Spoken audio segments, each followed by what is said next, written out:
Focus avec l'actualité politique donc ce midi du côté de la Grande-Bretagne. On retrouve Patrick Martin-Génier. Bonjour. Merci d'être Bonjour. avec nous. Je rappelle que vous êtes spécialiste des questions européennes, enseignant à Sciences Po.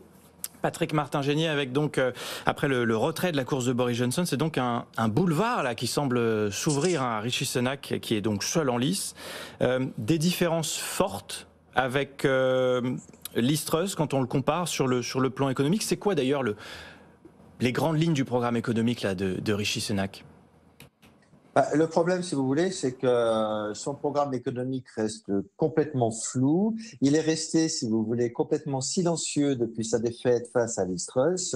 En tout cas, il est évident que sur le plan budgétaire, sur le plan économique et fiscal, il apparaît bien plus modéré que Liz Truss, dont le seul maître mot était la réduction des impôts, notamment pour les plus riches. Rishi Sunak n'a pas du tout l'intention d'abaisser les impôts. D'ailleurs, Jeremy Hunt, le ministre des Finances nommé par Liz Truss, l'a dit. Aujourd'hui, il apparaît comme étant quelqu'un de modéré, quelqu'un qui va essayer de maîtriser le déficit des finances publiques.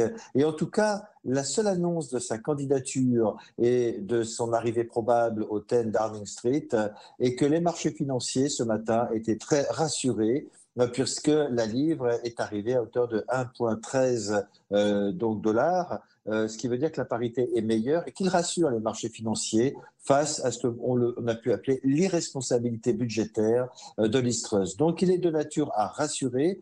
Pour autant, on ne connaît pas exactement ce que sera son programme économique et financier.